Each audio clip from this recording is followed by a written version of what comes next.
want to see if it's picking up the audio yet. All right, we're good. Yeah, it is picking up audio, so people can probably hear what we're saying. Or we could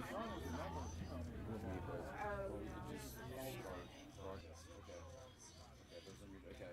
All right, let's take our positions. So I want to be here. I think Jackson. I think you should be. I'll be on the left side. This camera picks up audio too. Is that muted? You can turn that off. Well, no. Like I don't want it turned off for the game, but like. No, I'm saying we can turn off the audio for now. Yeah. All right.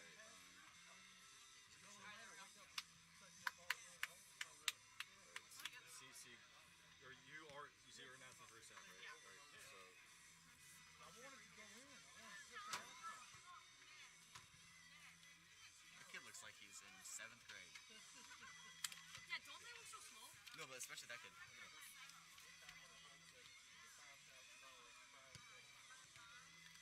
student section supposed to be big for this game? Yeah. That's what people were saying. I mean, it's Kind of. well, we got more people coming in though. Yeah, more people coming in. All right, so Jack, let me know when you want to turn on that audio. Turn the audio. Turn the audio at 3 minutes. Okay. Do you want me to set a countdown for 3 minutes? I think we'll just do the scoreboard countdown. So they're playing 40-minute halves. Alright, you want me to set up 40?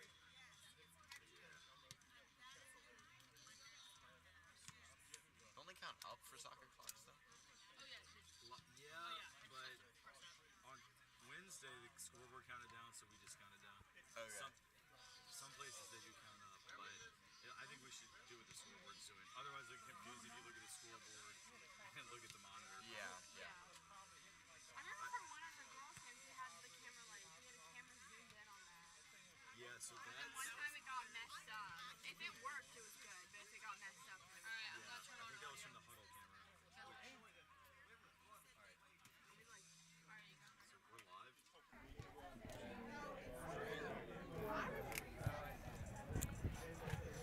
All right, welcome to this afternoon's TESPN broadcast. We got boys soccer and the visitors from Cape Henry Collegiate School in Virginia Beach against the Titans of Trinity. This should be a good one. I am joined here by a whole cast of characters. We've got 9th grader Katie Verdery. How you doing, Katie? I'm doing good. I'm happy to be here. Glad to have you here. Katie, if you watched our stream on Wednesday, was on the mic and did a great job in her first announcing experience. And then we've got junior Cece Molesky. How you doing, Cece? Doing good. Excited for the game. Yeah, excited to have you back up here. Cece announced a couple games last year with us. We've also got Matt Roberts, who you'll probably hear from in the second half. He's on the camera right now. We've got producer Jack Stark. It's hard for him to not talk, but he's just working the production side as of right now. So talking about this game, which is about to get underway in just about 2 minutes or so, these two teams played last year in the quarterfinals of the Virginia Independent School State Tournament, and it was down in Virginia Beach at Cape Henry. The Dolphins from Cape Henry emerged with a 3-2 victory. It was a great game, really could have gone either way. And as well, back, I guess 2020 there was no state tournament due to COVID, but also in 2019, Cape Henry knocked Trinity out. So the seniors on this Trinity team, both of their postseasons that they've been able to participate in high school have been ended by Cape Henry. So you know they're excited. Both these teams come in at 3-0. So this really figures to be probably two state Final Four type contenders. And Cape Henry's actually been in the state championship game each of the last 4 seasons. They won it for 3 years in a row, and then they were runner-up last year. So we're talking about really one of the premier independent school soccer programs in Virginia. Joining us here at our beautiful campus here on Pitaway Drive. But also Cape Henry lost the majority of their starting lineup, so they're a pretty young group. So it'll be really interesting to see how Coach Dave Brunn has his guys set up as this new season begins. Temperature is about 85 degrees. Humidity's low, but it's a warm one. But what would you expect in early September? So, Cece, I'll start with you. What are you expecting from this game today? I think just based off of the scrimmages and games that they've already had this season, that their ball movement's going to be really good. I mean, we've seen their passing definitely just be consistent. They've really had built their chemistry and been working good together. And I think the biggest part of this game, especially having a strong competitor and this being slightly emotional, seeing as they've kind of beat them out of the state tournament before, getting that first goal is going to be really important and just building up the momentum from the start. Yeah, that's a really good point. I think these Titans come in with a lot of confidence, obviously coming off that 11-0 win on Wednesday, but the competition level is about to get a lot steeper today. Katie, how about you? You saw these guys on Wednesday. What are your expectations for this one? I'm really happy that they get to play a more challenging opponent. So they get to show off their skill, and it looks more impressive because it's a more hard-fought game. Yeah. So I'm really excited to see how they do and still succeed against a more skilled opponent. Yeah, no, I would be very surprised if this one doesn't come down to the wire. Like we said, if you're just joining us, Cape Henry has a really a winning tradition. I think even their seniors in their high school career have only lost just a few games. They've won their league for several years in a row, the TCIS, Tidewater Conference, down in the 757, Virginia Beach, Norfolk, Hampton area. They've been pretty dominant in their league. And last year, I think the only games they lost were in the state championship against Collegiate and maybe one other regular season game. No, but they did have, like I said, most of the starters were seniors. Last year were seniors and graduated. So I think that Coach Brunn from Cape Henry is probably also really excited to find out what his team's going to do responding against a good Titan team today. Yeah, really excited for this one. For me, Friday afternoon, high school, two good teams, this is kind of what it's all about. And this is one of the reasons we started TESPN, was for folks that couldn't be with us in person, could still be part of high school athletics. So we are just about to get it kicked off. We've got one of the most experienced officials in the Richmond area. He does mostly college games, so good to see a good ref who is going to let these guys play a little bit. He allows some physical play. We've had him many times. You all might recognize him. He does not take any talk back, so he'll throw the cards out pretty quickly. But he is a good ref who is really going to make sure that the game is called evenly, and he's going to allow some physical play, though. All right, the Dolphins kick us off. And one thing about Cape Henry, I saw them play 3 times last year. They play a very possession-based style. They really like to move the ball quickly, and that's been sort of the Titans' trademark as well in the early part of this season. I think Coach Brunn really prides his teams on playing the right way, keeping the ball on the deck, moving the ball quickly. And so that's what he's going to want their guys to do. They don't mind going backwards with the ball if it means keeping possession. But even on that goal kick, they went long. I remember when we played last year, they usually went short on goal kick, so that already is a little bit of a change. Student section starting to fill up. Already got a pretty good crowd. Good look by Colin Flood, but nicely intercepted by Noah Deno, the senior captain for the Dolphins, and they look to switch the point of attack. As you can see already, it's getting pretty physical in the center of the field. I think that if their style is more possession, the biggest part or the biggest key for the Titans to success is going to be defending as a team and really breaking them down. If they just send one player, they're going to get broken apart. So just working as a team is going to be really important. That's a great point. First foul of the game. Wasn't too much in that. That actually kind of annoys me for Charlie to run into the back of a guy who was facing backwards. But also think he probably could have let that one go. But going to be a Dolphin free kick from just inside of midfield as they do send some players forward. It looks like they're aiming for that far post. It's a pretty good ball. Good header by Reed Bacon. But the ball falls nicely in a first shot of the game by Cape Henry's right back. Looks like Joshua Fry with the shot on target, but Joe Turkley with the save and goal for the Titans.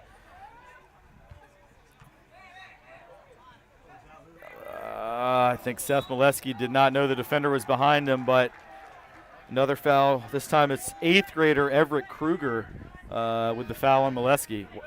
8th graders playing varsity sports. Imagine that, Katie. That's wild. No, for those that don't know, Katie, our co-commentator here, was an 8th grader on our girls team last year. So you can kind of know what it's like to be Everett Kruger being the youngest one on the field. Although Everett's pretty small, you were a little more physically imposing as an 8th grader. But he must be really good to be starting on varsity as an 8th grader that is the smallest man on the pitch. Yeah, it's really a shock your first few games getting used to how aggressive like older players are.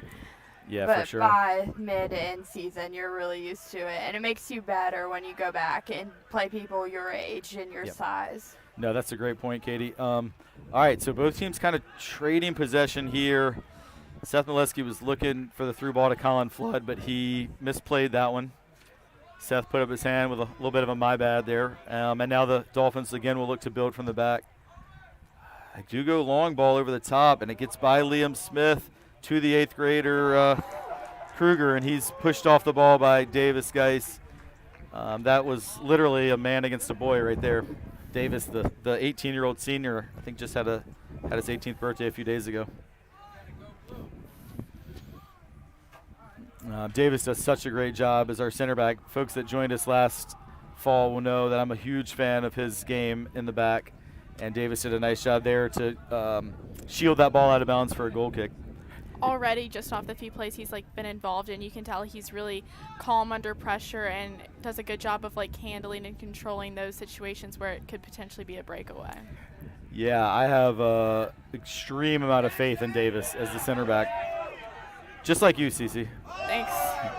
Good move by Jack Fannin, and it's going to go out of bounds for a throw-in. Reed Bacon.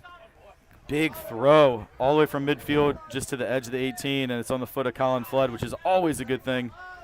Flood goes baseline. He kept it in. Seth Molesky shot on goal. Good save by Cooper Angley, the senior, the Rhodes College baseball commit. And Cooper punts it right to midfield where Charlie Kemp wins it, but he gives it back over to Kruger, and the Dolphins look to possess again.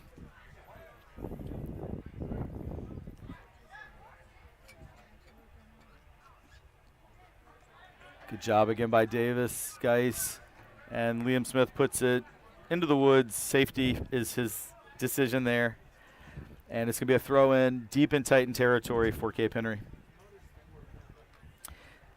It does seem like in the early going here, Trinity has been kind of willing to concede possession and then look to hit on the counter. I think they're showing a lot of respect for Cape Henry, and that's to be expected when they're a team that has kind of dominated this series in recent years. That's a nice cross from the left side. Mathias.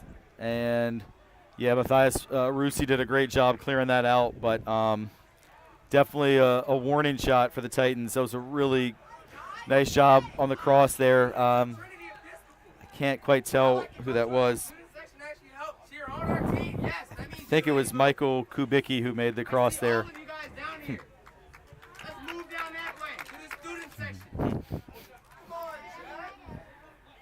Good flicked on header there by Cameron Delaney, number 1. But the Titans again look to counter. Oh, Reed Bacon with an unfortunate slip, but he hopped right back up. And now Trinity connecting some passes. Seth Molesky with another turnover. And that ball traveled out of bounds for a Titan throw. Some good leadership by our SGA president, Leland Coleman, trying to get the students going. And it looks like Thomas Radich, the junior defender, seems to be paying real close attention to Colin Flood, which makes sense. I remember Radich well from last year. He is a really impressive player. Played right back last year, but it looks like they moved him to center back this year for Cape Henry. And Russi goes long, and the keeper, Angley, has no problem handling that one.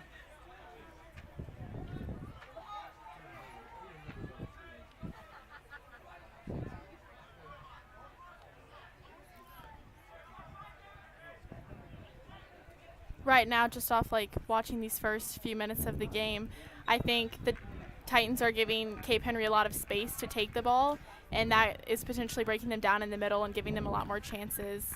Yeah, it seems like Trinity's trying to kind of keep 9 or so behind the ball. They're not really pressing high, and I think that's out of just respect for Cape Henry's passing ability. I mean, they're a team that always, if you press them too hard, they'll just carve you up. So I think Coach Phillips wants to get through these first 10 or 20 minutes without conceding, and hope that his honestly more experienced team will grow into the game. And Trinity starts 1, 2, 3, 4, 5, 6, 7 seniors, I think. And Cape Henry, a much younger team, only have about maybe 3 senior starters out there. One of whom is the keeper, Cooper Angley, who's got the ball again. And he gives a big punt right to Davis Geis. Oh, that's a nice ball played out wide by number 15, Carson Poulis. He is one of the seniors for the Dolphins, one of the center backs. But, yeah, you see it there, no pressure on the throw. Just kind of let him get it. And I think that's playing a little dangerously, really, to play that much off. You can get, I mean, it's a fine line. There's a good job there by Fannin. That's a really nice ball. I think Colin Flood is they're going to say it was offside. I mean, that is directly across from our vantage point, and I thought it was on. I thought it was onside, I got to say. We had a really good angle of that. When Fannin pulled it back, I thought that Flood pulled his run back, and that's a huge call because he was in on goal. I mean, Colin Flood 1v1. You got to like his chances to score there, but I don't think he started his run till after the ball was played. Yeah, that's unfortunate for the Titans, but it's also a good reminder of what Jack Fannin is able to do with his vision. We talked about this a lot, Katie, on Wednesday, that when he has time to get his head up, he can really pick out a pass, and he just did there. Yeah, he's very calm and controlled, which I think all the players really need to be in this game because they're very fast on their feet. So they just really need to keep calm. Absolutely. So that hit the ref right there in the middle of the field. So they'll play a drop ball and kind of give it back to Cape Henry. And they're really quick off that drop ball to create an opportunity. It's going to lead to a corner kick as Mathias Russi heads it out. I kind of thought the protocol when it hit the ref was like he would drop ball, but you kind of play it back. And I didn't really think of it as an opportunity to get in on goal, but I mean it's not against the rules, it's more just like a spirit of the game thing. But Cape Henry definitely took advantage. I think the Titans were also a little bit switched off and not alert to what was happening. All right, here comes the corner kick. They go with a short corner, and it's pretty well worked, but a good job by Ben Mills to get ahead on it. Good job by the Titans of getting out of the box, too. Yeah, it was. They did a really nice job getting out quickly. Reed Bacon looked for the long ball to Colin Flood, but it's just let him a little too much. One thing that I hadn't really thought about till right now is Cape Henry's field is a lot bigger. So for them, they probably feel like, our field here is pretty narrow, and they probably feel a little bit cramped. All right, Colin Flood, left-footed shot. Well saved by Cooper Angley. He's been pretty busy here in these first 11 minutes. That's at least the 5th or 6th time that Cooper has handled the ball. Oh, Davis Geis wins that one. Well done by Davis. And Colin Flood has a little space. Good switch out to Jack Fannin. That's a left-footed switch. This is promising if Seth can hold him off. No call. This is a really nice build-up by the Titans, but a good tackle there made by Noah Dino. And Cape Henry now looks to counter. Tell you what, y'all, this game has been, I would say, like dead even these first 12 minutes.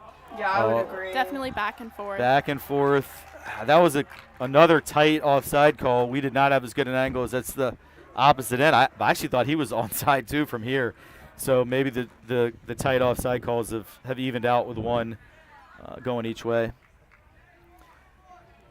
But both teams have had a couple half chances. Both keepers have been called in to make a couple saves. Nothing I would call a huge chance yet. But but it's been a really even game, and I would be shocked if this game ends in anything other than a 1-goal difference or a tie. Like, I just can't imagine either one of these teams winning by a large margin. They're just very well matched. Of course, fatigue could play a role. It's warm. It's early in the season. I think knowing that both of these teams are skilled, it's going to be, in the end, about who continuously puts in the effort and who wants it more. For sure. I think when these teams played in November in the quarterfinals of the state tournament, that's sort of how it played out. I mean, Cape Henry jumped out to a 2-0 lead. It looked like they could run away with it. And, again, they had more experience last year, a couple Division I commits who were seniors last year. But the Titans fought back into it, tied it at 2.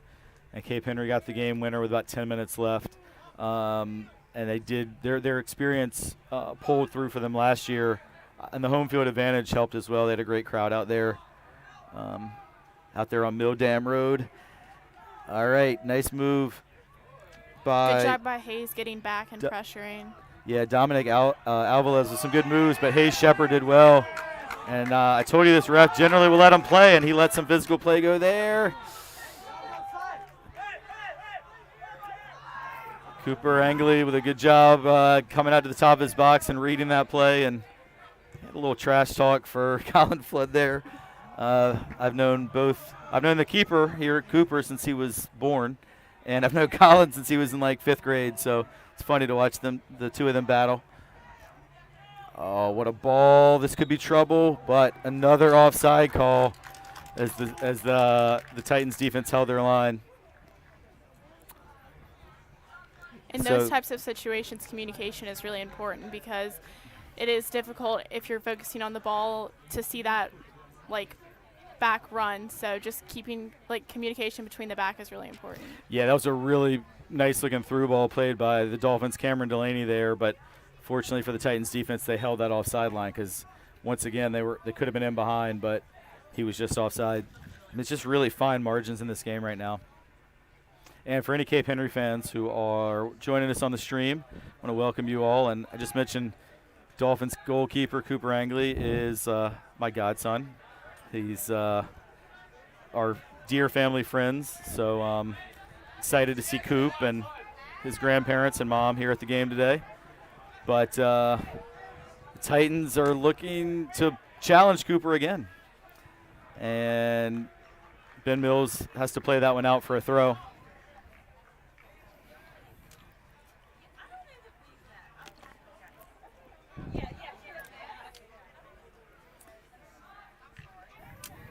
And Liam Smith puts that one somewhere into the woods or the parking lot. This could be a tough day to be a ball runner. Yeah, I think Trinity really needs to work on or keeping possession and not forcing it because they're a very skilled team defensively. Yeah, for sure, Katie. And I think you've seen the Titans have not really connected more than maybe 2 or 3 passes in a row. I mean, I do think they're looking to hit them on the counter, but at the same time, Cape Henry's so skilled that if you turn it over quickly, they're gonna punish you for that. So yeah, they just need to keep connecting and wait for the right opportunity, not try to force an opportunity. Yeah, no doubt. I've also noticed on Cape Henry's throw-ins, every time they're just knocking it right back to the guy throwing it in, and he's unmarked every time. You all may recall this was a pet peeve of mine last spring on the girls' season, but that time they went with a longer throw. But I think you're playing with fire by just allowing a player that kind of time and space, especially on a team as skilled and talented as these Dolphins are. You even see there Cape Henry putting the pressure on the back line, trying to make a mistake or forcing them to do something that they'd rather not do. Exactly. Well, there it is again. Ball goes back to the thrower, and now he's able to make an incisive pass, and the attack is on. But once again, and you got to give Davis Geis, Mathias Russi, Reed Bacon, and Liam Smith, the 4 in the back for the Titans, are really been disciplined holding their line. That's at least the 3rd offsides on Cape Henry here in this first 17 minutes or so.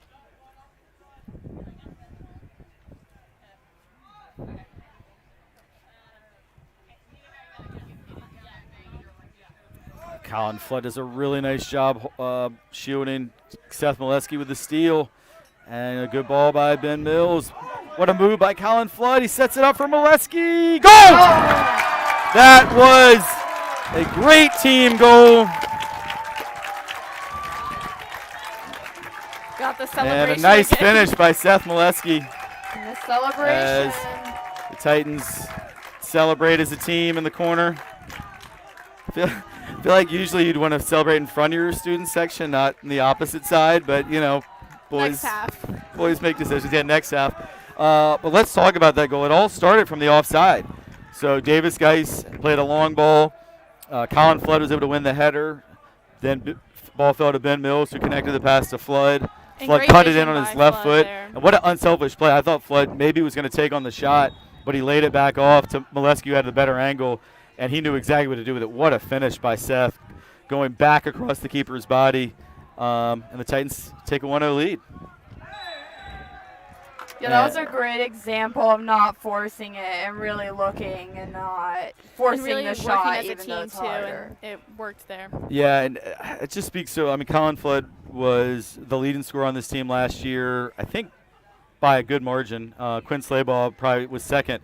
But for Colin not to force that, I mean, he probably, from his angle, maybe makes that 25% of the time. But to lay it back to Seth right at the penalty spot, that's more of at least a 50% chance. That just shows you Colin's A, experience, and B, his unselfishness. And Seth really kept his composure because he almost had so much time to think about it. Sometimes people launch those, into the parking lot, but Seth really just calm, cool finish. Nice defense And Charlie there by Kemp with a Charlie. great tackle, and Flood's going to get this, I think. He always seems to catch up to the ball. He's so quick. Oh, great job by Flood, but also great job by Thomas Radich, the junior defender. The two of them are going to battle all day. There's no doubt about that. Radich was one of my favorite players when I got to see Cape Henry several times last year. Plays really hard. He's really skilled. You can't miss him with his nice head of hair. And he's clearly stepped up this year as one of the leaders, one of the few returning starters that Cape Henry has. That's another good ball, and Jack Fannin scores! Was that assist by Flood or Seth? I'm not sure, but I think Seth. Seth? Well, that was another great ball, and just like that, it's 2-0 Titans. And another good, Almost from the same spot, right on the penalty spot. Great, calm finish. Go ahead, Cece. and good composure by Jack Fannin there again.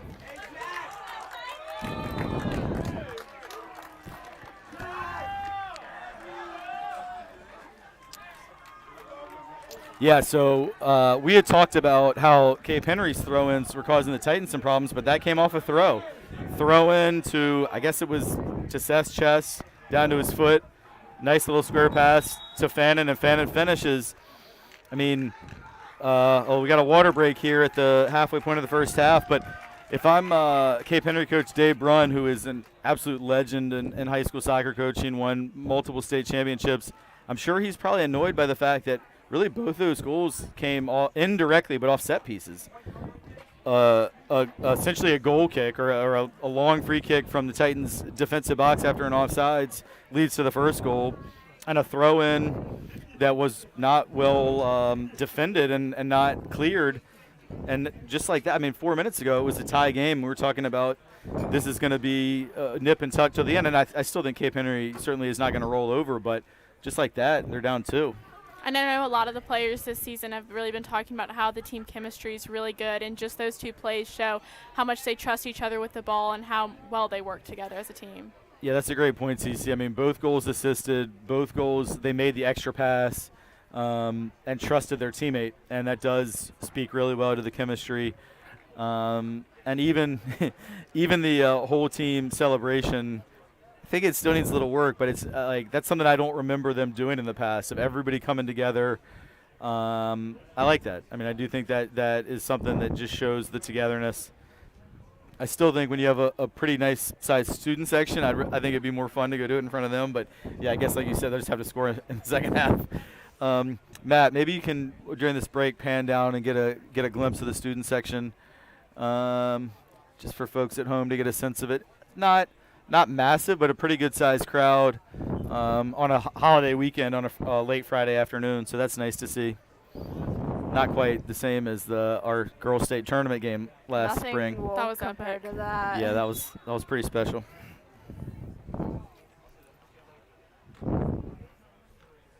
All right, so because of the heat, they did take a water break at the midpoint, and it really essentially acts as like a free timeout for the coaches to get their team together. I know for me, like one thing as a soccer coach, it's frustrating that you can't call a timeout because obviously in basketball you can. Sometimes you want to get your guys together. So I'm sure Coach Braun, having just given up 2 goals, was really grateful to have a chance to bring his team together and regroup and reorganize. And I'm sure the Titans coming on after for their second 20 of the half are really energized, especially even seeing the energy off the bench from the coaches, the subs, the managers, everything. Yeah, they've had this one, I feel like, circled since the schedule came out. I mean, this is, the Titans, as we said, start 7 seniors, and I think 2 or 3 juniors. I mean, it's a pretty experienced group, and a lot of these guys in November literally were in tears on the field at Cape Henry with their seasons over. So they're definitely hungry, but that can only sustain you for so long. You still have to play good soccer. You can't just hope that revenge factor, like, that's not going to carry you through the full 80. And that's a foul in a pretty dangerous position. Again, Jack Fannin fouling a guy who's facing the other way. That's a real pet peeve of mine. He wasn't hurting you. He was going to go backwards. Now they got a free kick in shooting range. I just think that's not a smart play by Jack. He did just score a great goal, but a little bit of a lapse in judgment there. And it looks like Cameron Delaney is going to probably take this kick, and I think he can probably shoot from here. It's a little bit of a tough angle for him, but he does shoot, and he skies it over. And you can tell that Delaney a little frustrated with that one. Probably and not his best effort. Down, knowing like having a set piece that close to the box and goal, like you really have to take advantage of those in these types of games. Yeah, for sure. I mean, that would have been a big momentum shift, even just to put it on goal and trouble Joe Turkley. It creates a confidence. And even though Cape Henry has passed well and possessed well, they haven't really had a true chance on goal yet. The best chance they could have had got called back for offsides. Nathan Holloway has entered the game. Nice defense there by Hayes. Yeah, Hayes has been really solid. He hasn't touched the ball much, but he does a great job covering for other people. Kind of reminds me of Ali Placide for the girls last year. Does a good job of being aware of where players on the other team are and holding down the center. Yeah, definitely. Oh, Colin Floyd with a steal, but he was not on the same page there with the back heel. I think Flood, he saw something his teammates didn't see, and this goes back to, Katie, what you were saying earlier, how now, I mean, you turn it over in your offensive box, and next thing you know, they're right down, and you're defending your own box. So you got to be really careful giving the Dolphins the ball anywhere on the pitch. Good job by Charlie Kemp. Did Jack Fannin move back to center back? Yeah, so, it looks like, I guess, Davis Geis has come out, which is a concern because I don't think he would come out unless there was a problem. And Nathan Holloway has moved into the midfield where Fannin was, I think. Or it looks like Nathan's out on the left. And I think it's Charlie, Seth, and Hayes in the middle. Yeah, I actually think, I'll say this in 1 second. Let's see what comes of this in the box. Reed Bacon does a good job there clearing it, but it's coming right back. And there goes Fannin, his center back. Looked pretty good winning that ball. And again, Fannin clears art. What I was going to say is actually looks like maybe a formation change.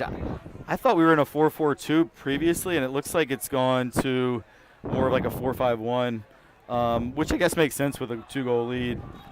And also with Davis out, I think they've added a third center mid is what it looks like to me.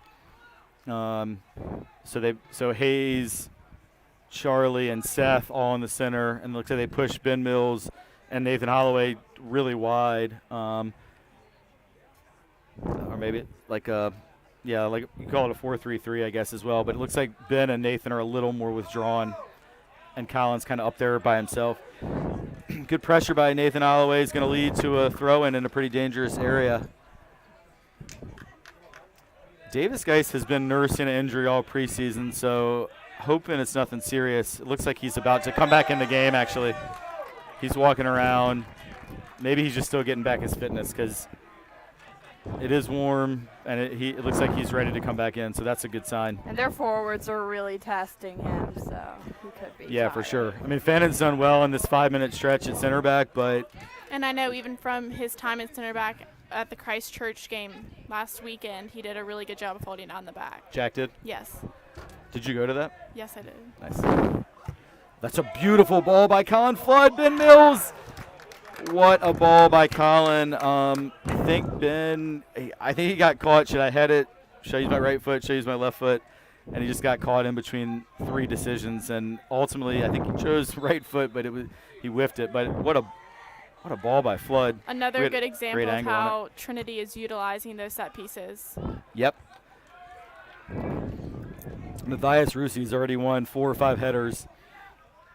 And this one that square was able to win possession for the Titans. And it looks to me like the Titans are actually pressing the ball more than they were early. Maybe they've just grown in confidence. They're not giving Cape Henry as much time and space. Seth Molesky dribbling. He really shook off that defender, and good job blocking the shot by Thomas Radich. It'll be another throw deep into Dolphin territory for the Titans.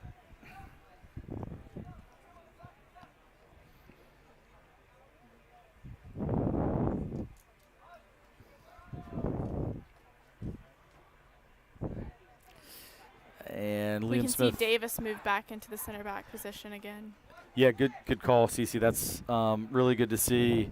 I mean, not just for today, but going forward. Davis, guys' health is crucial. All right, Cape Henry took the goal kick quickly after the throw-in that went out of bounds. And Radich goes long toward the corner, but that's going to go out. And I think you can already see Cape Henry getting frustrated. I mean, their game is typically short passing and possession.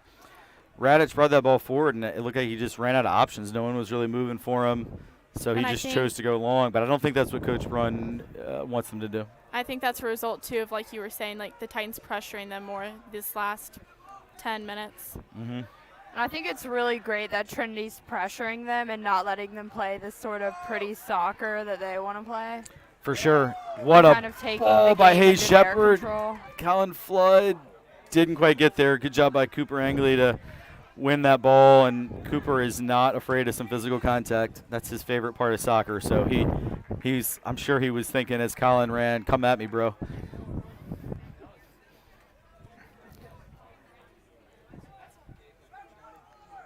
All right, so it's going to be a goal kick for Trinity. And Davis Geis is going to take it. I think that's something that Joe Turkley needs to add to his game as a keeper, is the confidence to take the goal kicks. But I mean, you have seen him clearly working on that, as he has taken a few kicks this game, which is good to see. yeah, he has, and also Davis. I mean, is a good option considering the first goal essentially came off of Davis. Started with Davis taking a free kick. Reed Bacon took a little too long on the ball there, and that's going to create a turnover. Reed's got to play quicker. That's a heck of a tackle by Davis Geis. Totally clean, but he definitely left his mark.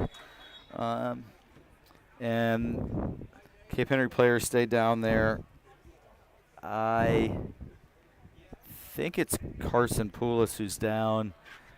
I think he caught a bit of a knee in the back on the tackle by Davis Geis, and it's going to lead to an opportunity for these guys to get some water, which I'm sure that they don't mind on this warm early September day.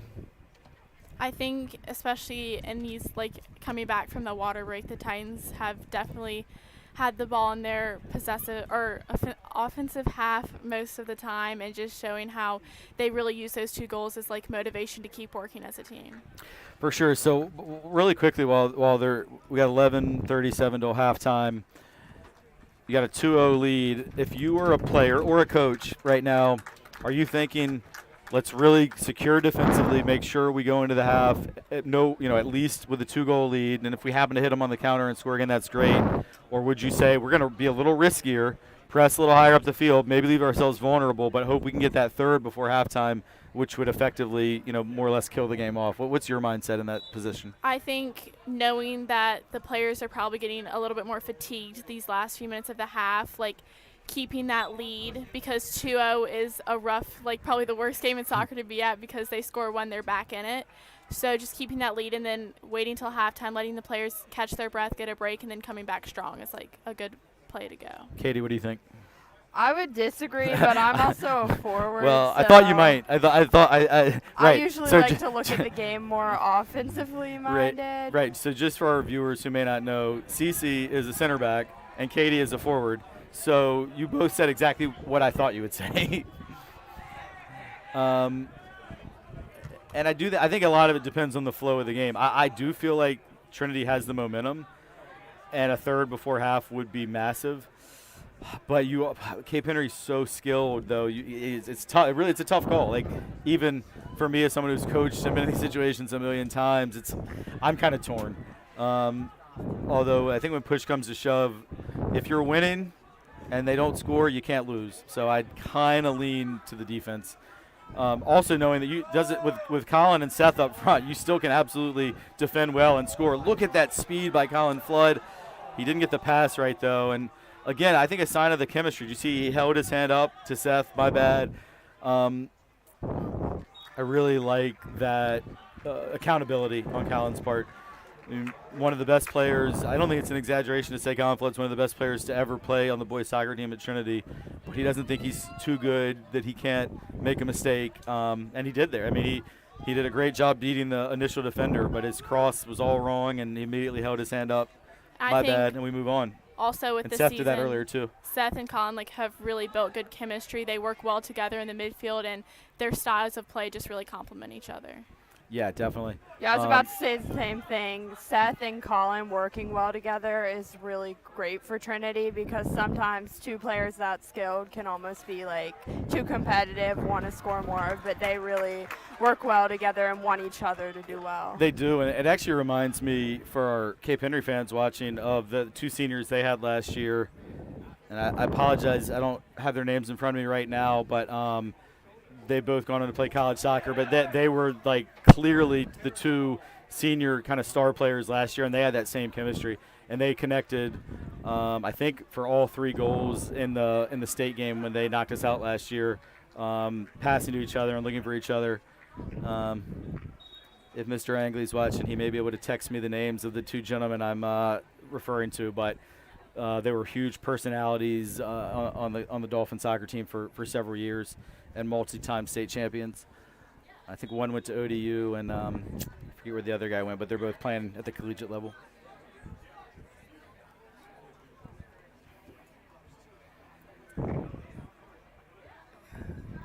And Cape Henry got that header wrong, and it landed just where they don't want, which is the feet of Colin Flood. That's a good look by Flood to Jack Fannin, who couldn't quite bring it in. That could have been a real chance if Jack could have trapped that better. Taylor Irvin connects to Cameron Delaney, and the ref was almost in the way again.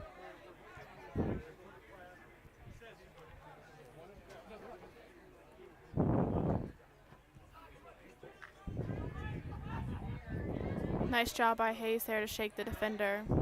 Yeah, that was a clever thought by Reed Bacon, but Nathan Holloway didn't quite read it. And Radich looks to go over the top. Falls nicely for Michael Kubicki, who got taken down just on the edge of the area, and this is a dangerous spot. And I know Cameron Delaney's going to want to make up for his last free kick, which went way over. So he's going to have a chance at redemption here.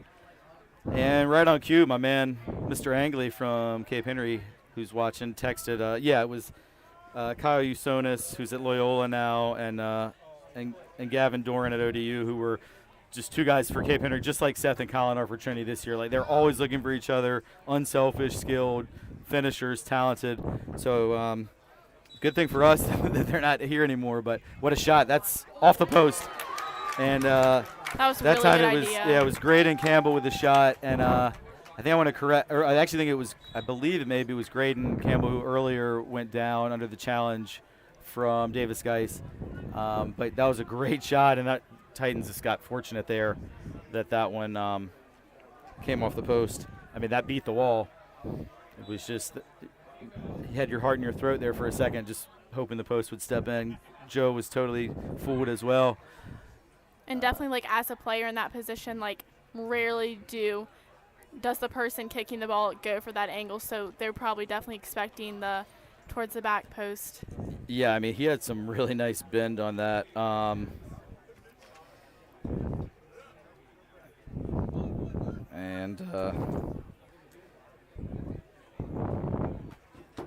Cape Henry AD, Jeannie Short, also just chimed in and reminded me about Gavin and Kyle. Thank you, Miss Short. So I'm glad a lot of our friends in Virginia Beach are tuning in and hopefully enjoying the stream. I'm sure they would love to see their Dolphins get on the scoreboard, as they Nice almost ball just by did. Hayes. And Cooper Angley has come way out, and he's crushed that one.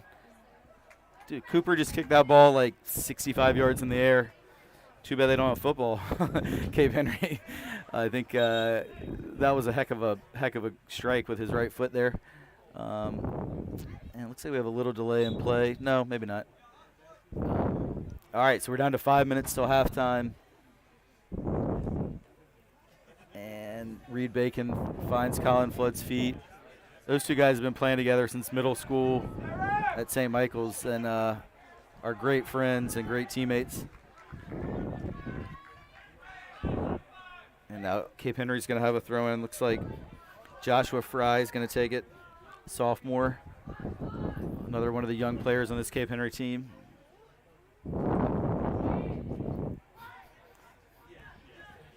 Oh, that's a good ball. This is a scary spot, but Davis Geis cleared it and looked like they took out his back leg. No call. Davis a little slow to get up, and he's holding that ankle.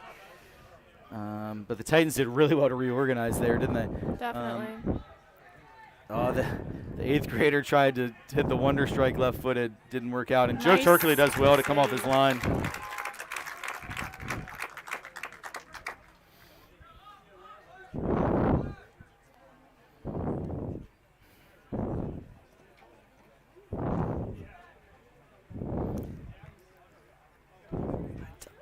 I don't know. Do you all sense maybe a little fatigue on Trinity's part? Definitely. Yeah. I mean, I do think since that break with like 11 minutes left when the young man was attended to, I feel like Cape Henry is really taking control. It might be what I suggested, that maybe Trinity's just prioritizing defense, but they don't look quite as quick to the ball as Katie. I'm sorry, you were going to say something. I think I interrupted you.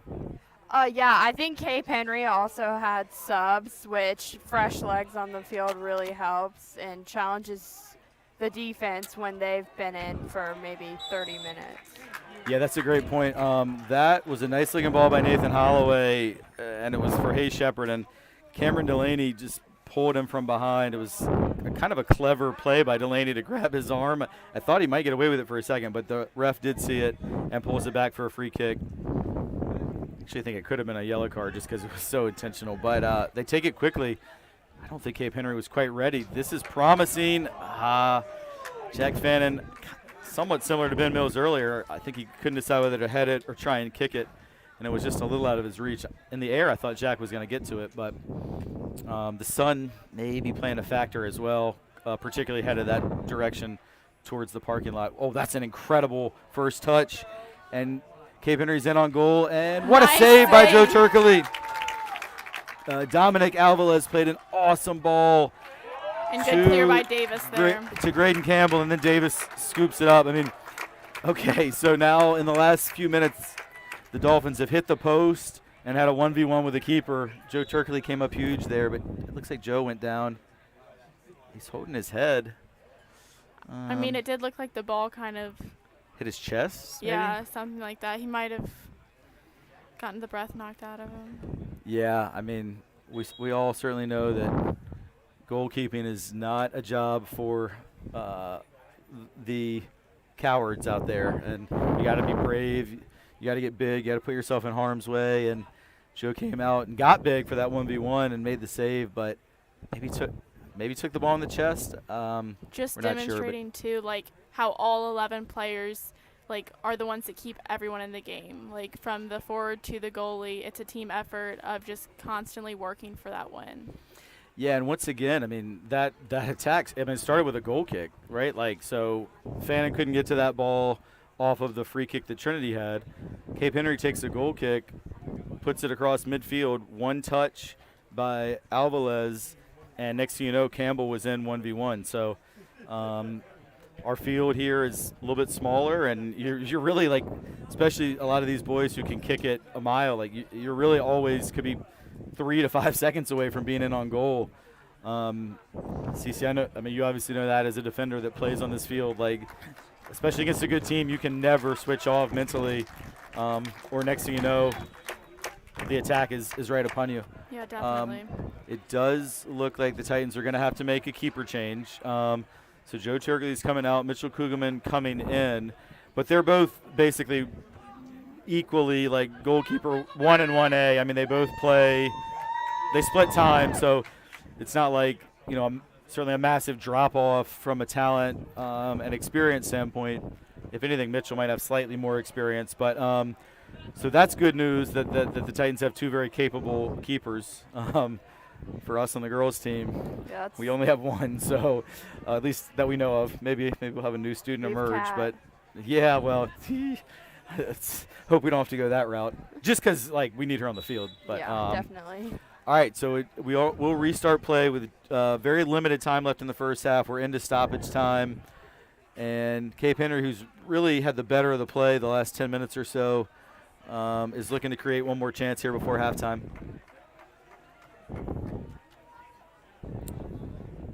So it's at the part of the field we probably have the worst view, but I guess the Titans must have knocked it off of Cape there to be able to get the throw in. And as I even look at the monitor, you folks at home probably don't have a great view right now either.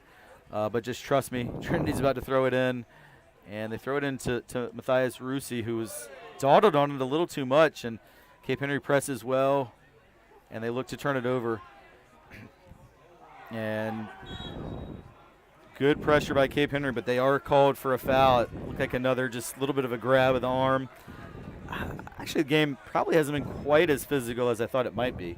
And some of that speaks to Cape Henry's style of play. They're more of a possession-based team. I mean, they're not like some teams that are going to try and just beat on you.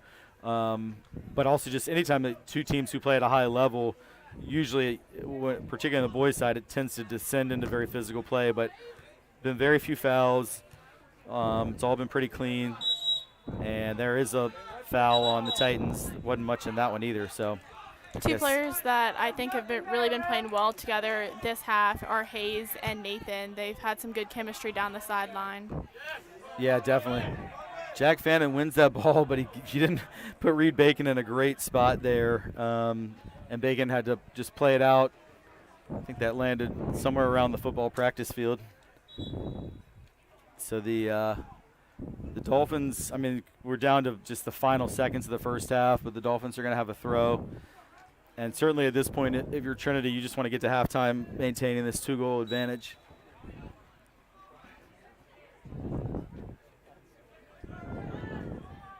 It's a really nice spin move by Alvarez, finds Campbell's feet, and those two have started to work well together. Reed Bacon with a crucial tackle, and that is halftime. So a good first half. I mean, I think for the most part it was very evenly played, but the Titans certainly took advantage of their two chances with two beautiful goals. The first one scored by Seth Molesky, assisted by Colin Flood. The second goal scored by Jack Fannin, assisted by Seth Molesky. Joe Turkley made one huge save, and the Titans also had the benefit of the post get in the way of a lovely free kick. So both teams had chances. I think we're in for a really exciting second half.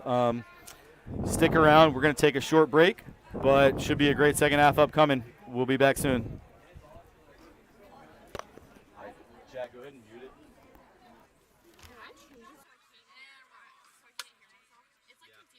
Yeah, you have the one that, yeah, I can, yeah, I'll change it. I'll just change it, dude. I think I want to hear myself, but maybe I don't. so confused with these because like last year you could hear the other people speaking Yes. through the headphones. Yeah, so it's a whole new setup, which I think it's a lot Alright, easier. how was that? But pretty fantastic. So Matt, you still want to announce? Yes. Yeah. Okay, then let's Here, let, I can go on. okay, let Matt announce. You want a camera, and then I mean for the production side, once we start it, all we really need to do is change it if there's a goal, right? So we can just You do just that. need to hit plus minus where. All right. Sorry, let's have Matt and CC, and then because the battery you want to take a on break. the side. Yeah, I'm. Yeah, Or wait, so I you know, can. because if I loosen this and the battery weighs down, We'll do so this, it's like alright. tip up. So I just tighten this really tight. Next So you can just loosen that and this one. I tighten go both to of them. 20, Alright. You can just and loosen then that I'll one. make an executive decision that mutual will finish if he needs help, and if he's doing great, then mutual. And, Wait, are we still live? and the stream is still probably going, yes, but hopefully you turn the audio off. No, I did. And can I switch with someone who can't hear this? It's you don't want to hear it. Really? No, because I get like I forget what I'm saying because I'm just hearing what I just said. It's like Testing, delayed. testing. Hey, Henry. Can you hear yourself? Yeah, I'm fine with it. Can I? Oh, I can. No, I'm gonna. Not She's gonna do take it. a I'm break. gonna do the second 20 minutes. So Yeah. So you can take mine, whichever one. Stop commentating with me. Somebody wave to the camera. Should I turn it in? What? Give a big smile. Give a big smile. You're on camera.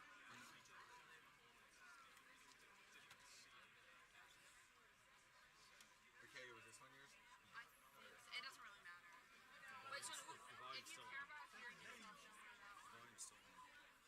But it's muted. Someone who's watching can hear everyone. It's muted. I think. Maybe it's not. coming through the camera. I don't think it's on. Okay. But fine, just be aware.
Second half is underway, and the Titans take the second half kickoff and play a long ball over the top, picked up by Cooper Angley, and Seth Molesky clearly came out for the second half motivated as he sprinted up and put a body on Noah Dino. And Cape Henry will have a free kick. We are now joined by, for the first time, by Matt Roberts, 9th grader, new member of TESPN. Matt, you watched the first half. What do you think of the game so far? I think Trinity's doing a great job of really keeping the pressure on after the first 2 goals. I think we got a little bit lucky with the free kick that hit the post, but overall I think we're playing pretty well.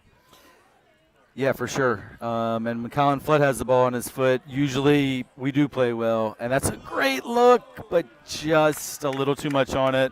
And again, Flood puts his hand up and takes responsibility. And that one was inches away from being Seth Molesky in on goal. Wow, Davis Geis skies for the header. Went backwards, though, and Liam Smith's going to have to clean it up. And great job by Campbell. That was close to being a penalty. I think Cape Henry has the right to feel a little bit aggrieved on that. It looked like a foul from behind. But Liam's going to say he got ball, and number 5, Graydon Campbell, is going to feel he got fouled. I mean, to be fair, we said from the beginning this ref tends to let you play a little bit. That's a shot that flies over.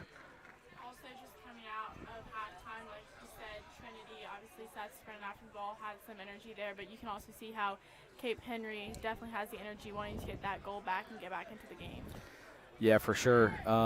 Graydon Campbell did a great job of holding off Liam Smith. Liam's a tremendous defender at right back, one of the most consistent players on the Titan team.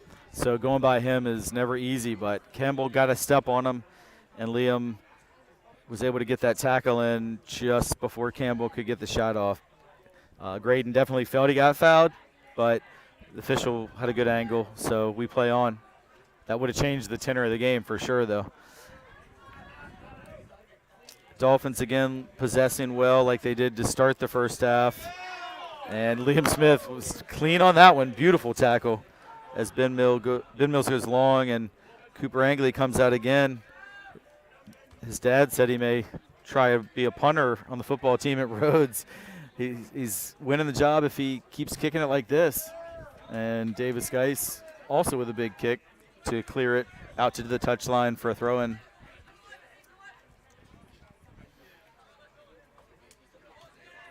And the 8th grader, number 9, Everett Kruger, I've really enjoyed watching him. Very skilled, not intimidated in the least.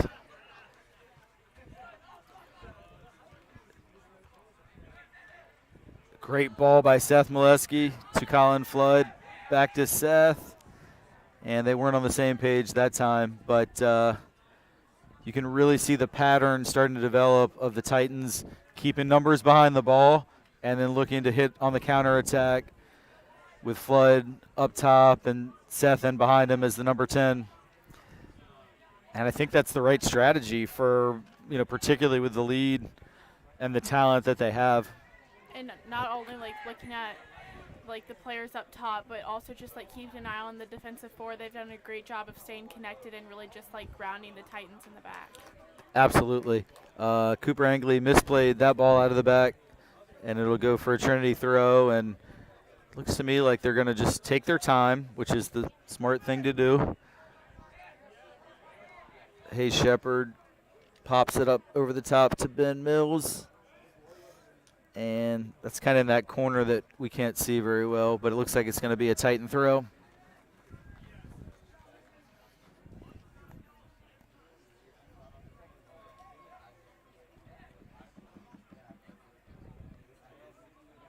Colin Flood double teamed in the corner. And he's going to win another throw. Good defending there by Graham Campbell, the freshman. So Cape Henry's got 8th graders, freshmen, sophomores out here. The future is bright, as the past has been bright for Cape Henry Collegiate Soccer. And I think the present's pretty good too. They're a good team. and this game is far from over. All right, going to be a goal kick to the Dolphins.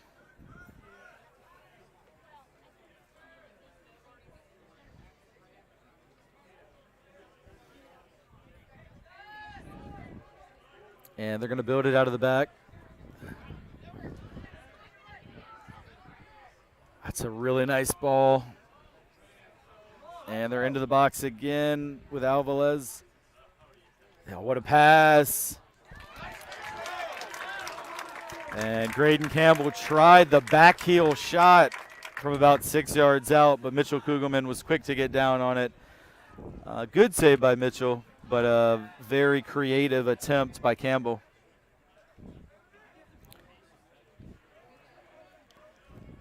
Ben Mills gives you a great work rate out there on the wing. Really happy to see his progress, and he makes a great throw. Colin Flood on his left. Cooper Angley was able to get a save and knock it out for a corner. I think it might have been going wide, but as a keeper, you can't be too safe there. So good job by Cooper to knock it out for a corner. It's a great throw by Ben Mills. Definitely. So I was just about to say about Ben as we prepare for this corner. I mean, he was not even a starter on the JV team as a 9th grader, and now you see him starting and playing virtually every minute on a good varsity team as a senior. It's just a real credit to how much work that Ben has put in. Couldn't be a more positive kid either. Charlie Kemp, nice ball, well headed out by the Dolphin defense, but Mills wins it back. Long shot by Seth Molesky, and the Wolves can fight over that one back in the woods. Was that Davis Geis? I I think it might have been.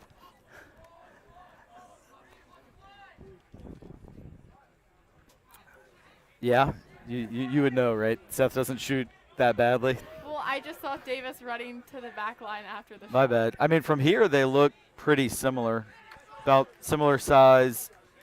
Number kind of looks the Number same. looks the same. Yeah, so we were talking on Wednesday. We all like these jerseys, but it's really hard to decipher the number on these new blue and white striped, hooped jerseys. But at least they look good. Well, yeah, I mean, Matt, you would know. You're the fashionista of the group. Definitely. Yes, I think these new uniforms made their debut on Wednesday. They're undefeated so far in the hoops. Charlie Kemp gets intercepted, but wins it back. That's a really nice job by Cameron Delaney, but taken back by Charlie Kemp. He just never stops working. And it is starting to get physical. Ref lets him play. That's a nice ball from the outside of the foot of Delaney. It's saved. No, it's not. So Delaney played a beautiful ball out there on the right, but that first touch just went a little astray and crossed over for a goal kick.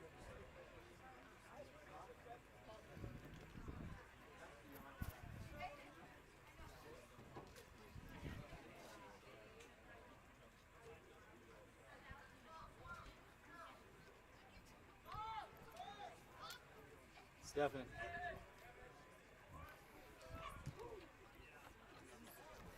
All right, big goal kick by Mitchell Kugelman, and another 50-50 right in the middle of the field. Seems to me, guys, that the amount of 50-50 balls has really increased in the second half. Hasn't been as clean of a game. I don't mean clean in terms of fouling, but just like passing and possession. It's devolved a little bit into just who wants it more, but it's kind of good for the Titans when you have a 2-0 lead. I think that Coach Brunn would probably love to see his guys get the ball on the deck, start moving it around. Not like that, though. That's a turnover and a foul.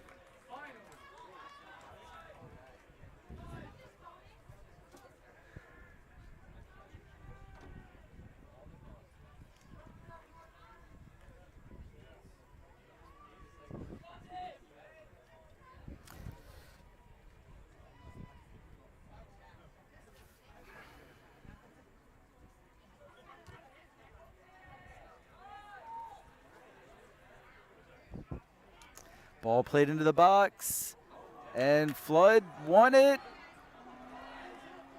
And Cape Henry able to just about clear it, and Campbell fighting hard, but a good ball by Liam Smith. And again, the physical play continues. That was a tough call against Seth Molesky. I thought he got fouled, but they're going to call it on Seth. But that was, yeah, that was quite a confrontation in the air between Colin Flood and Cooper Angley. They both were battling hard for that ball, and even after the ball was gone, there was a little bit of pushing and shoving going on. Nice ball by Charlie Kemp. Jack Fannin on the turn, but well defended by Joshua Fry. Oh, that's a lovely pass. And now Cape Henry's playing the way they want, moving the ball from side to side. Good look out to the corner. Liam Smith, full-throated challenge to play it out, but it will be a Dolphin corner. And we've got about 28 minutes to go.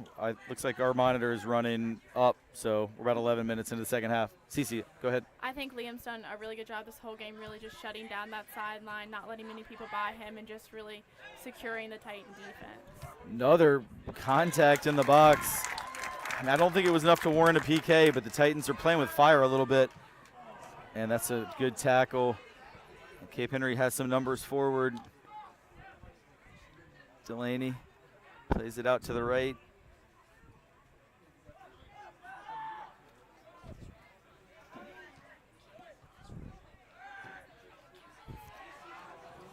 And Colin Flood wins the 50-50, but ball flies over to goalkeeper Cooper Angley.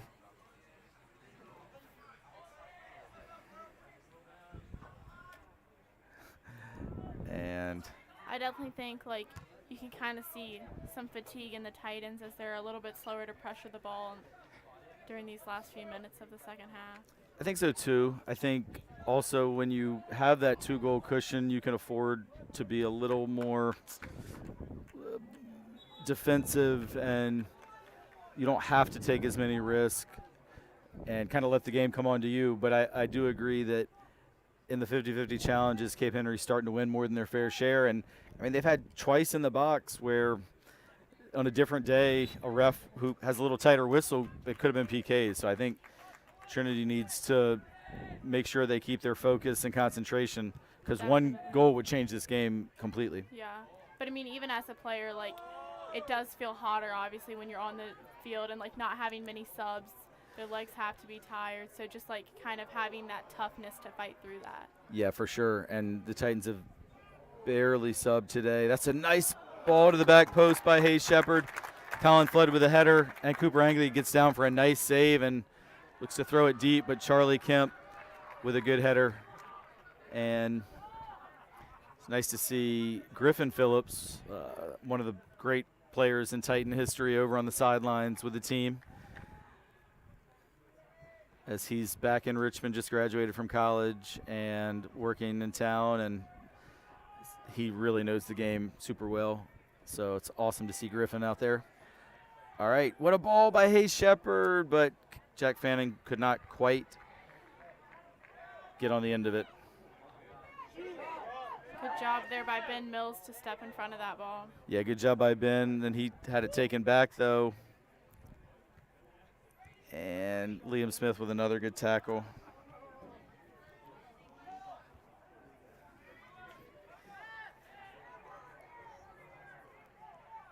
Good steal by Colin Flood.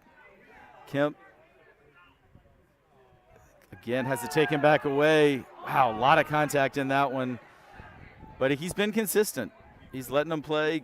Good cross.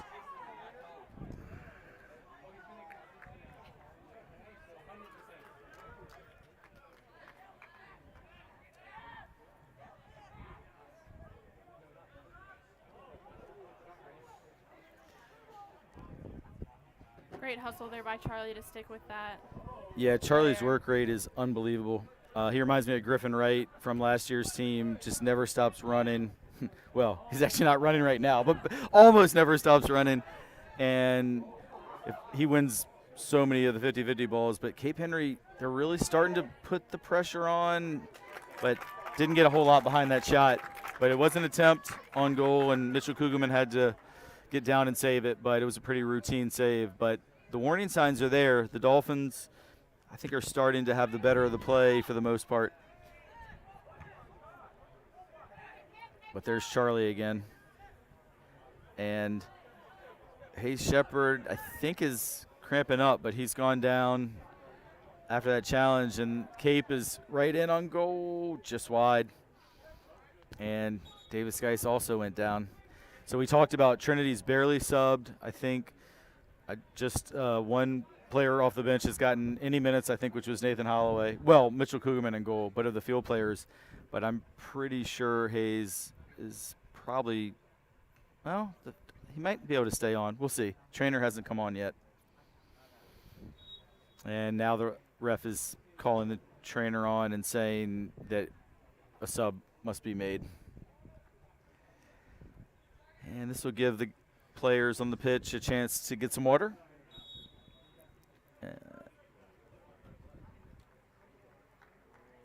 And I think I just heard the ref say we're going to take the water break now. So they were going to do one anyway 20 minutes in, so they're going to take it a few minutes early and get the fluids. I think Hayes is going to have to come out, but he seems to be walking well under his own power.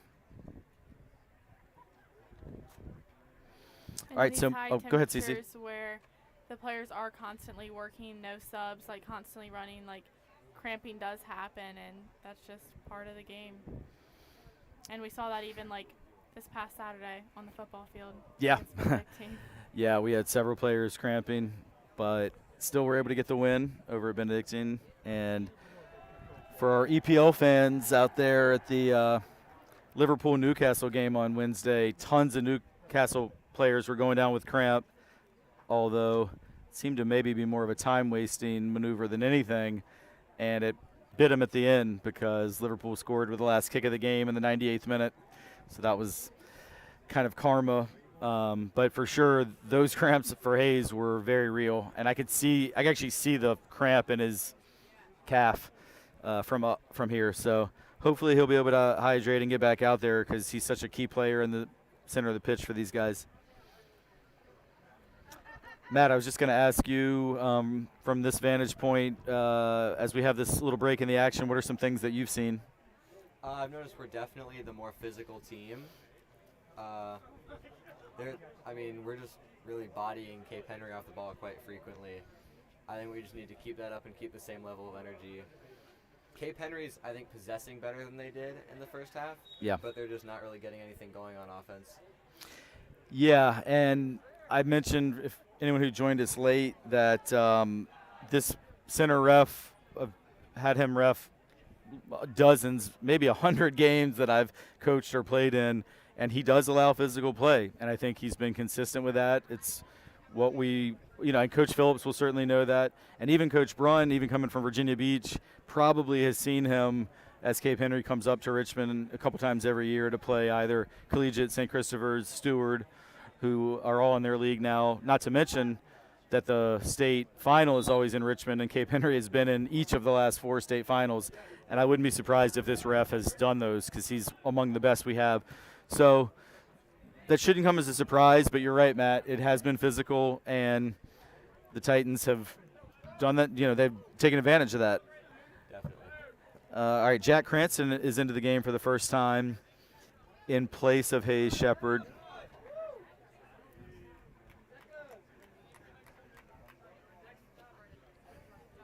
Looks like Ben Mills might have been subbed off the field as well. Yeah.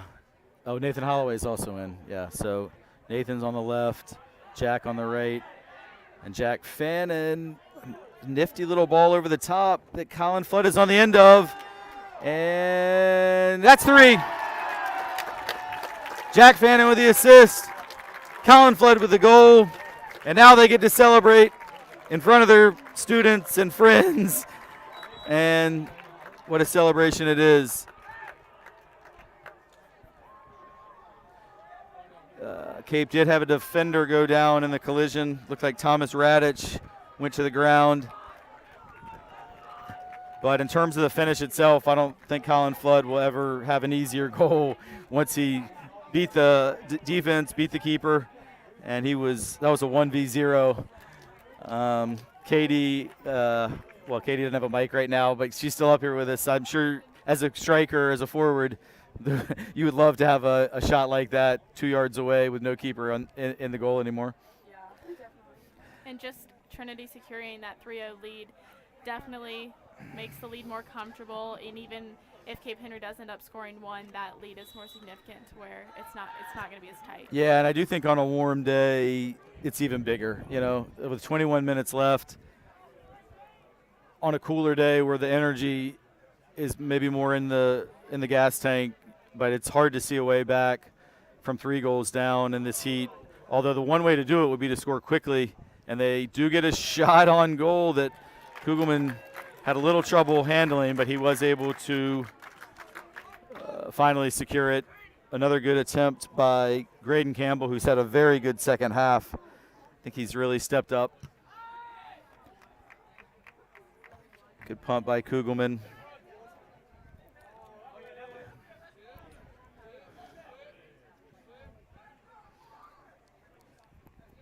You want to get back on? Yeah.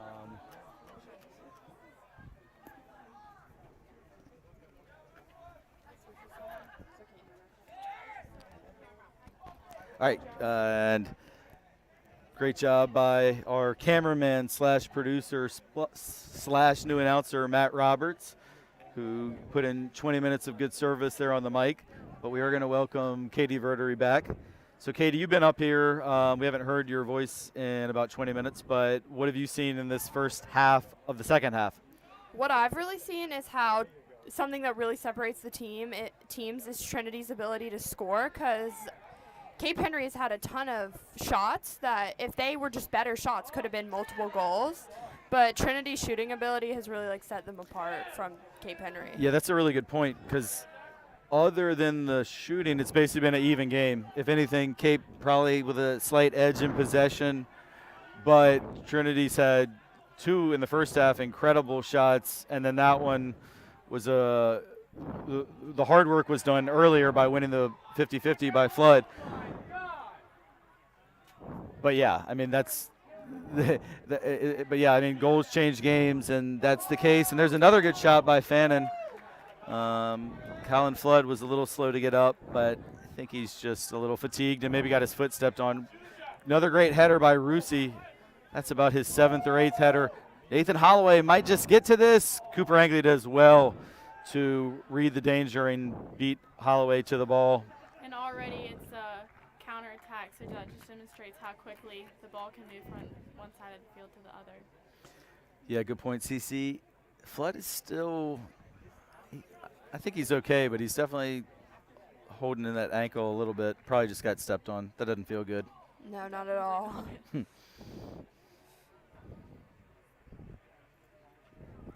I see Hayes Shepard, who had to come out with cramp on the sideline, trying to loosen up, and hopefully we'll see him back on the field in a few minutes. Liam Smith really solid in possession. Look at the speed, look at the skill. Liam Smith from the right back creating. He might have an assist, because when it's on Colin's Flood foot, it can always be a goal, but well defended that time by the Dolphins to dispossess Colin. But the Titans keep coming. Jack Cranston, that's a nice ball. Cooper again comes out. He's way out. And Cape Henry wins it. Yeah, Liam Smith's been awesome at right back. He scared me the one time with the tackle that was borderline for a PK, but otherwise he hasn't put a foot wrong. Yeah, he's played amazing. I feel like he always plays good, but it's gone more noticed this game. He's been getting up the field and making amazing tackles. His Yeah. style of play definitely reminds me of Kat from our team. His ability Yeah, I to not agree. only defend really well, but also very controlled, like with the ball and dribbling up the field. Yeah, good call. Shout out Kat, who I think is playing as we speak in her FC game. All right, Jack Fannin's going down with cramp. Pretty much the same spot on the field where Hayes was down about 10 minutes ago. But that's going to happen. I would be surprised if this is the last cramping that we see. Warm day. Neither team is sub much. They've worked extremely hard. As Matt pointed out, it's been really physical. So Hayes, who came off earlier with cramps, comes back in to replace Jack Fannin, who goes off with leg cramping. And we are just under 17 to go, although I would expect a decent amount of stoppage time with a couple stops for those aforementioned cramps. All right, Cape Henry trying to get back in the game. I think one goal would change the dynamic, but it needs to come soon.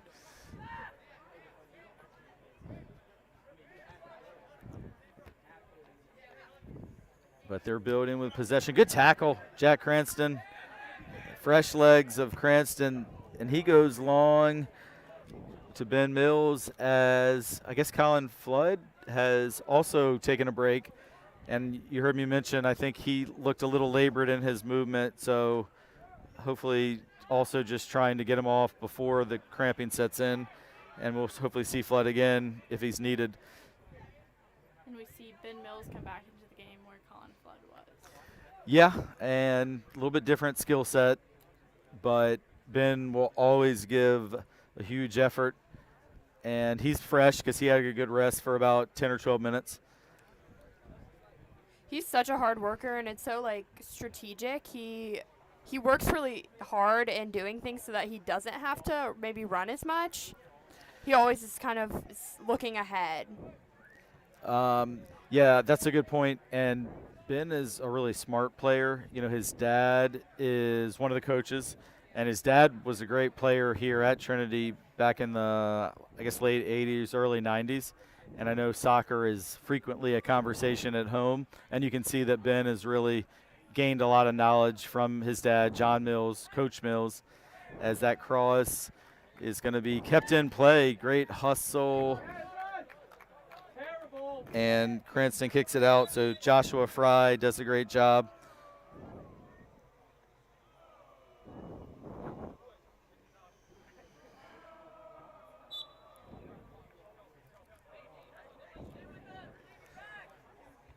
Liam Smith wins the header.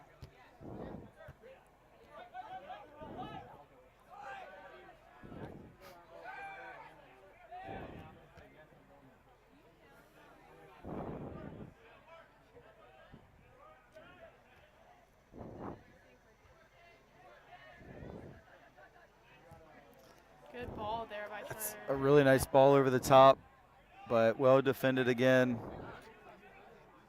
Oh, perfect tackle, hard tackle by Seth Molesky.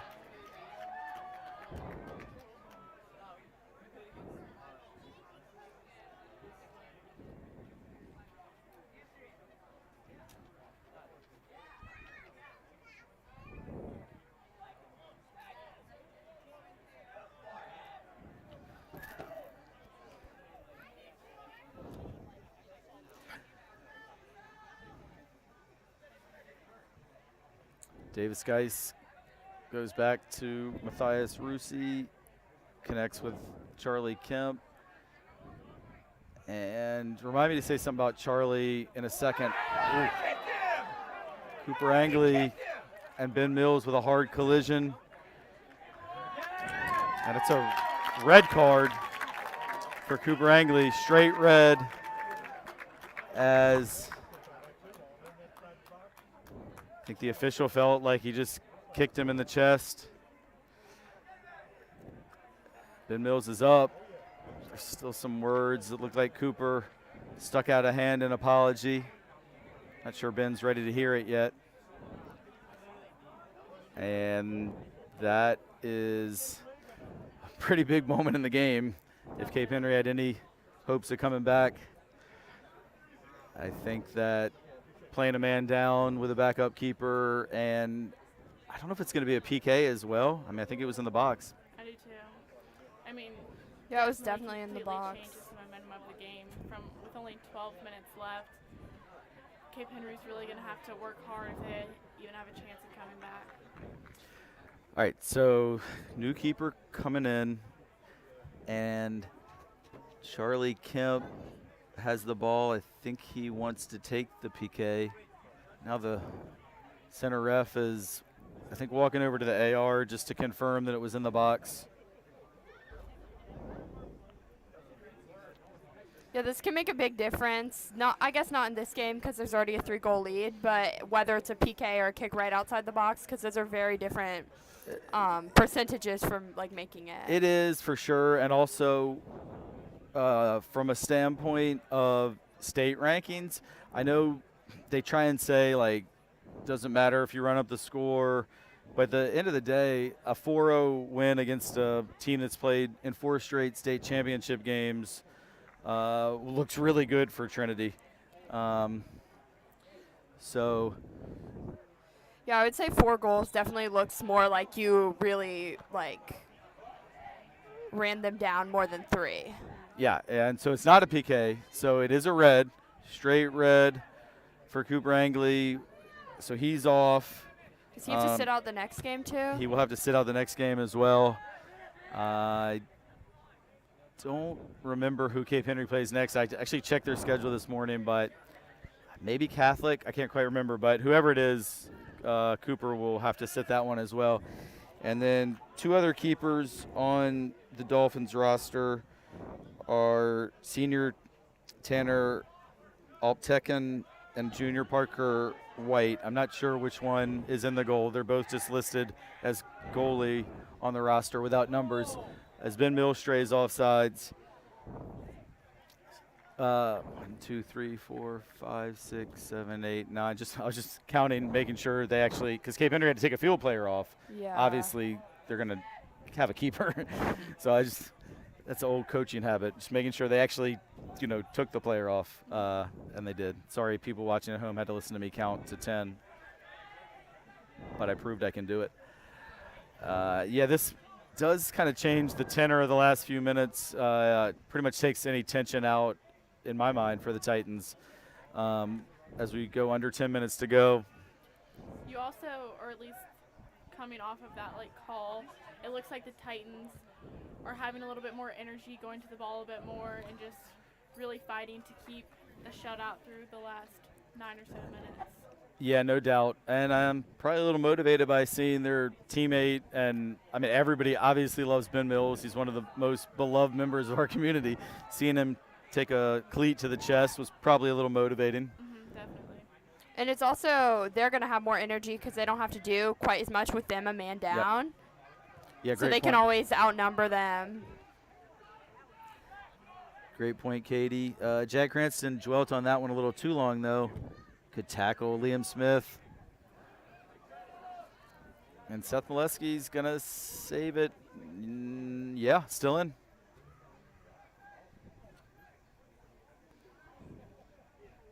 And now out for a goal kick. Well defended there by Carson Poulos. And sub coming back on for the Titans. It looks like Jack Fannin is headed in. And I think Hayes Shepard is going to go out, which is smart. He's fine, I think, but with the cramp earlier, might as well get him off, let him conserve some energy. I know Hayes also plays travel, so I would guess he probably has games, maybe even a tournament this weekend. Yeah, there's a bunch of tournaments this Yeah. weekend. I know he plays for FC, and I think most, if not all, the FC Richmond teams have tournaments this weekend, so probably a wise decision, and I'm sure his club coach won't mind Coach Phillips giving him the last few minutes of rest on the bench. I tell you what, Mathias Russi is just no nonsense. Every time he gets the ball, he clears it, whether it's with a foot, with a head. He doesn't necessarily connect a ton of passes in a game like this, but he does his top job, which is defending, and he's just really fast. You've seen that throughout the whole season, every game, he really just keeps it locked down in the back, and I think he's been a huge key player to Trinity's success. Absolutely, and what a ball that was by Seth Molesky. Good job by the keeper coming out to get there just in time. I got a little scared for a second that we might have another collision, but No, back to Russi. I mean, last year he was a backup left mid, and now he's playing center back, which CC, as you know, can be a stressful position and highly important as a sophomore. And also, even just winning that throw in. I don't know if you all saw Mathias, but when they just gave the throw in to Trinity, I mean, he's pumping his fist. He's just a real competitor, and as a coach, you love to see that energy, that fight, and that will to win that Mathias has in spades. And even like playing in the back with a senior, like I know last year me being a sophomore and playing in the back with a senior, like it's just huge because you almost have that person to look up to and that person that you've really built chemistry with over time. Yeah, good call. I can't think of a better partner for Mathias to train with and learn from than Davis Geis. Except maybe UCC, but on the boys' team. And Mathias is amazing in the air, Yeah, especially so he's good. not one of the tallest players. No, he is. And he is arguably the best, I would say the best player in the air. Yeah, he has tremendous leaping ability, great timing, and no fear. And with that mop of blonde hair, when he goes up for it, you always see him. It's a real ray of sunshine. Foul there. Fannin got fouled by Cameron Delaney. Some of the Titans, I think, felt like it was a little dirty, but I thought it was a foul, but nothing to get too upset over. But I guess they're a little bit on edge after the previous red card.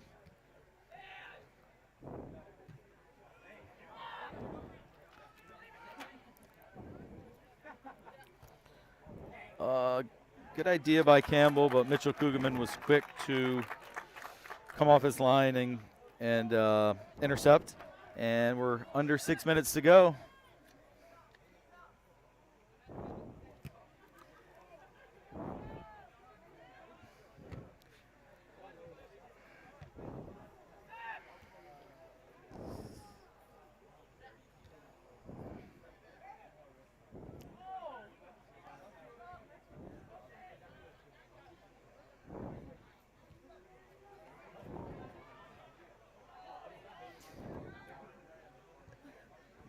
The backup keeper, Tanner Alptikin, plays it out. And come right back to Tanner.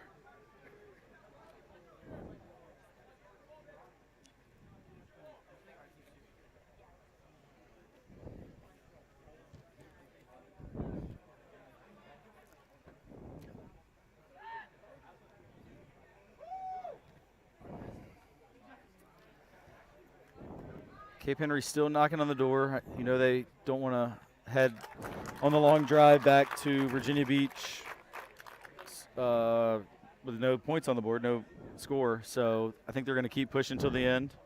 And you definitely see them like throughout the whole game, even with this 3-0 like difference in score, like they're still trying to do possession and all. Yeah, I mean they're going to stick to their game, and there's definitely another collision there.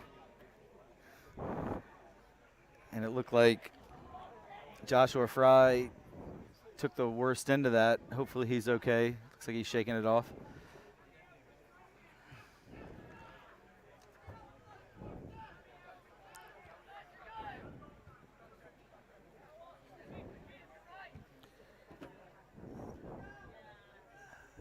That's a good idea on the switch there by Noah Dino, but you can see the fatigue and the body language for the Dolphins is understandable.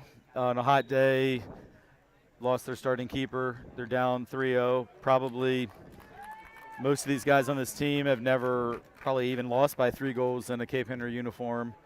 Or I think maybe the championship game last year may have ended 3-0. But, I mean, this is a program that loses very infrequently. So it's understandable that they would be frustrated.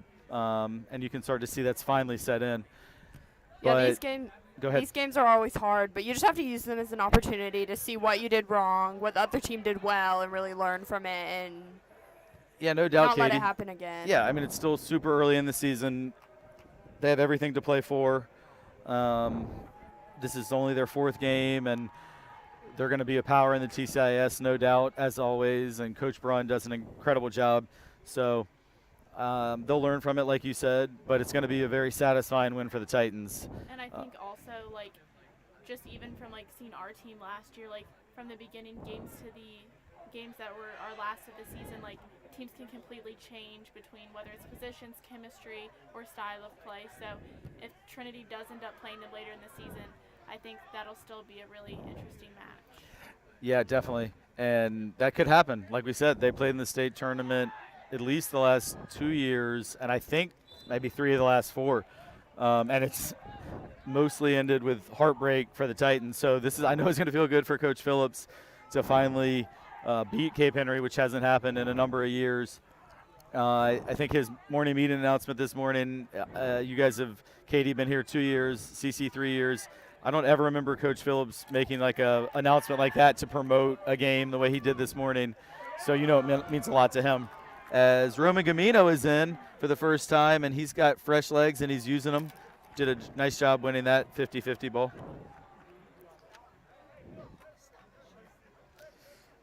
So we're into stoppage time. It's tough to say exactly how long it'll be, but with the cramping injuries, probably I would think 3 or 4 minutes before the final whistle blows.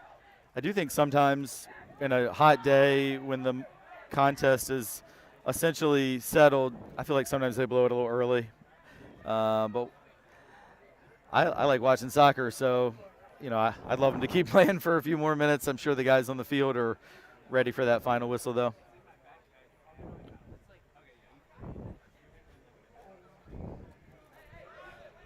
And for me, at least the stoppage time, I'm always like, I just go 100% the whole time. And it looks like they're doing the same just because, you just have like 2-3 minutes. So just give it everything.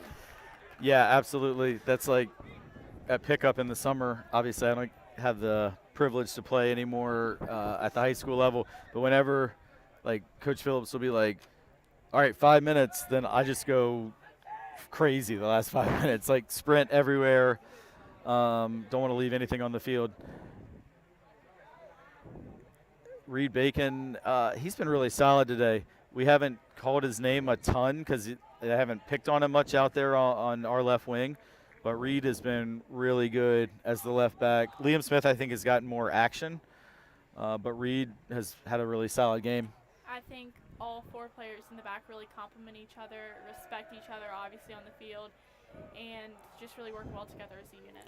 They do. And also Jack Fannin played maybe 8 or 10 minutes in the first half at center back as well when Davis Geis got a break. So I want to give him a shout out. And the keepers. Joe Turkley made a massive save right before halftime.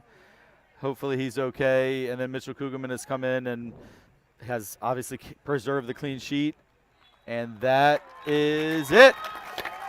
Final score, Trinity Episcopal 3, Cape Henry Collegiate 0.